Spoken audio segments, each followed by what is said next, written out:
Hi, everyone. In class last week, we had just started talking about the importance of the counseling relationship and what a counseling relationship is. So that's really what this chapter is going to be devoted to.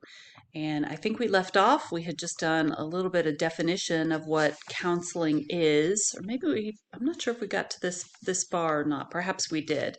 But I'm going to go ahead and review this just in case we didn't.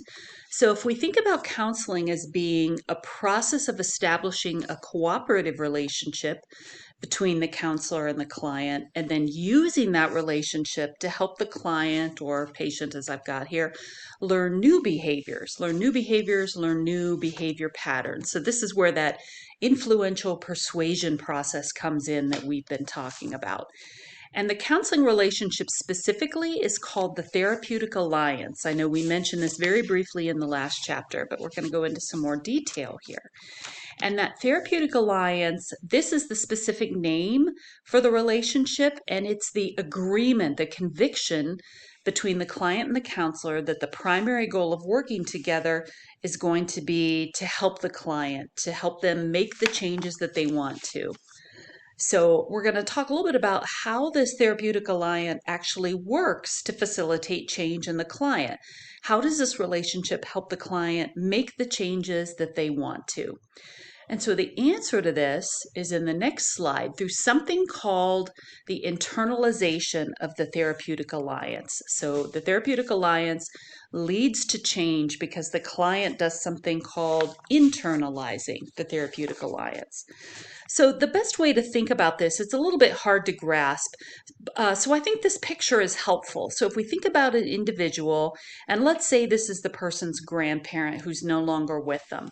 And that person, this individual, carries that grandparent around with them probably for the rest of their life.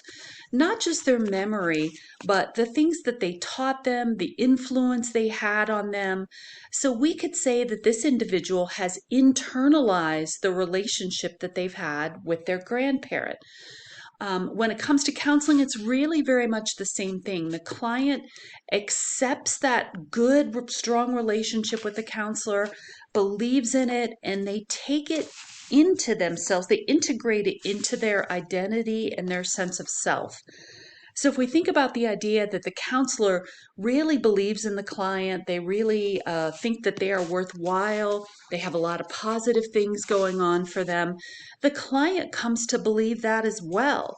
And so, when we say that they have internalized the therapeutic alliance, the client comes to believe in this healthy relationship that they've had with the counselor, and they're able to trust the communication of caring and respect given to them by the counselor.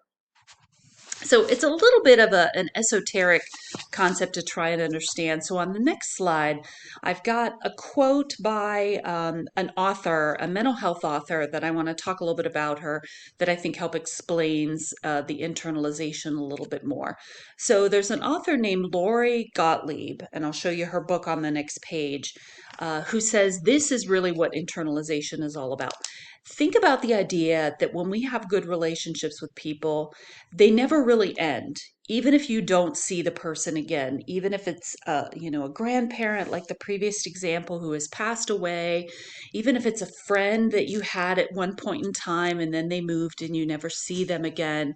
So you still carry around things that you have learned, changes that you've made in your person because of that relationship, changes you've made in yourself. So you kind of carry those relationships around forever, really. So every person you've been close to lives on somewhere inside of you. And often, this relationship and what you had with them informs how you relate to yourself, and that should be other people. So they really influence the rest of your life in many ways if it was a meaningful relationship. And that's exactly how the counseling relationship is internalized. Clients, when you've had a good relationship with them, they will continue to carry that around with them. And on this next slide, I've got a picture of the book that Lori Gottlieb wrote. Maybe you should talk to someone. So she is a therapist and has written her book about her experiences with clients. And it really is just a very good read. I think especially if you're going into this field, if you want to be a counselor, and even if you're not, there's just a lot of really interesting, useful things from it. So if you're looking for some reading for spring break or summer, I would definitely put this on your list. Okay, well, let's move and talk a little bit more in depth about this internalization and talk about what the client's internalizing of that therapeutic alliance allows in their life, what it provides for. So, first of all, it helps enhance their self esteem. So the way to think about it is from the client's point of view, somebody I respect cares for me. So that would be the counselor. From the client's point of view, I respect the counselor. They care for me. So that must mean that there's something valuable about me, making it easier to care about myself. So clients can develop positive feelings about themselves as a result of the client's caring and commitment to them. So, as an example for you, I want you to just pause a minute and think about someone that you know who cares about you. How does that make you feel about yourself? And it doesn't matter if it's a parent or a friend or a loved one or a partner. How does that make you feel about yourself when you know somebody cares about you? It makes you feel great. And obviously, in the case of someone with a client and a counselor, this isn't a parent who's kind of obligated to care about you. This is someone who really sees these positive parts about yourself. So, enhanced self esteem is a big one. It also provides for something called the corrective emotional experience. This sounds like psychobabble, but it's actually one of the more important concepts that you're going to learn in this class. So, a corrective emotional experience, I kind of mentioned this the other day. We tend to grow up in situations where we're told things like, oh, you shouldn't be upset about that, or don't cry. It's really not such a big deal. So, what this means is that our emotions are sometimes dismissed by other people, and it's not usually to be harsh. It's oftentimes just a way to make you feel better. So if you come home and you're hurt about not getting an invitation to a party, and your parents respond with, "Oh, that it doesn't matter. That person's not that important. Just shake it off." What that does is give you information that your emotions aren't valid, that you shouldn't be feeling this way. Your emotions really aren't valid. So when the clients get to our office, they often haven't been felt understood or had their emotions affirmed. Parents, especially, will respond to a child's hurt with anger. Oh, that person's they're not deserving of your time. Just don't pay any attention to them. But therapists provide a better response to your hurt and to your feelings. They don't dismiss it. They respond to your hurt with sympathy and empathy and support. So clients really learned I am accepted despite any action or any emotion that I tend to feel. And so, again, for a lot of people, their parents didn't really supply this for them. So, this in and of itself can be very therapeutic. The counselor validates the client's emotions. One way to think about it is that clients feel felt. I know that sounds weird, but they feel like somebody gets them. They feel like somebody really is affirming them. So, on this next slide, I want to give you a couple of examples of how we don't often get good emotional experiences from our family of origin. Here are just a couple of examples of denying feelings. So, if a family member has said, "Oh, don't be so upset about that," so that's negating your feelings. Or they might say, "Why would a silly little thing like that upset you?" Say you're not invited to something. Why would a silly little thing like that upset you? That invalidates your feelings. It makes you feel like there's something wrong with you. Or very commonly, you shouldn't be angry about that. Anger is a basic emotion. And as I mentioned in class, actually just today, emotions are what they are and emotions are never wrong. So the therapist provides a corrective emotional experience to your emotions. And the therapist, this would involve things like the therapist is supportive. They are not judgmental. They don't tell you you shouldn't be angry or you shouldn't be upset. They don't reject you for having those feelings, and they don't minimize your feelings. They don't make things out to be like you're making a big deal out of nothing. So, to think about a corrective emotional experience, this is one of the most powerful things that a therapist can give, and that relationship gives. So, the most important corrective emotional experiences occur with the therapist's new, more satisfying responses to the client's emotions. So, if you're talking to your therapist about being hurt, you're hurt by something, the therapist is going to say something like, yeah, that should hurt. That was a really painful thing for you to go through. That is incredibly healing, one of the most powerful things that counselors can say to clients. Okay, continuing on with some other things that internalizing the therapeutic alliance will provide to the client. It also provides for something called transference improvement. And we're going to talk about this even more in the next chapter. But transference is a really important concept in counseling. And the way to think about it is that they are feelings in error. Okay, so that's weird because I just told you that feelings are always okay. So, feelings in error means that the client is directing feelings onto you, the counselor, that are really meant for somebody else. So, another way to think about it is that the client redirects feelings from past relationships onto the therapist.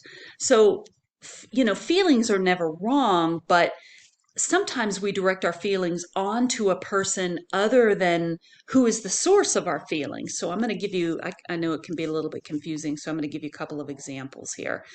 Um, Clients will carry over feelings from the past relationships onto their therapist. So these can be based on past experience. And there are some counselors who believe that there is always transference present.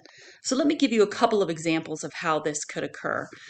Sometimes counselors are attracted to their therapist. So maybe you resemble their exact physical type, or you in some way remind them of their first husband or their first love or something like that. And so they become very fond of you. And the fondness is real, but you as a therapist are kind of a blank screen. And so it's a way of projecting their feelings they have from somebody else onto you. So when we say feelings in error, they don't feel this fondness for you. They feel this fondness for someone from their past, and you remind them of that. And so they're projecting that onto you. That's the way to think about it. It could be liking. Maybe you're like their best friend. There's something that reminds you of their best friend. Maybe they regard you suspiciously. And remember, you're not doing anything to arouse these feelings. You're a warm person, but you're essentially a blank screen. So maybe there's something, maybe they've always had trouble with authority figures in the past, or they've had some bad experiences with therapists in the past or authority figures. And so they put that onto you. That's what's called transference. Another example might be hatred. Maybe, generally clients do not hate their therapists, but maybe there's something about you that reminds them of something from the past or a relationship from the past. So this transference eventually clients need to get past it. And we're going to talk in the next chapter about how you as a counselor need to manage this. Transference isn't bad. It can be actually very useful in counseling and help you in your relationship with your client. So just for now, you need to understand that they are feelings that really are meant for someone else, but they're directed onto you because you are, you're an objective person. And then a final thing that internalization of the therapeutic alliance does is to allow for the client to identify with their counselor. Many times, clients will model themselves after us, especially if we teach them things that will be helpful or there are things that they admire about us. So think about people that you have certainly admired. You identify with them and you try to adopt those behaviors sometimes. Okay, so to wrap up just talking about the therapeutic alliance, it's really important to understand that the counseling relationship oftentimes reflects the quality of the client's relationship that they have with others. So the way they are with you as the counselor is the way they are with other people. So if a client is defensive with you, they're probably defensive with other people. And so as your relationship with them improves, meaning as they trust you more, as they get to know you more, their relationship with other people are probably also going to start improving. Okay, so we will continue this discussion in part 2 of this chapter.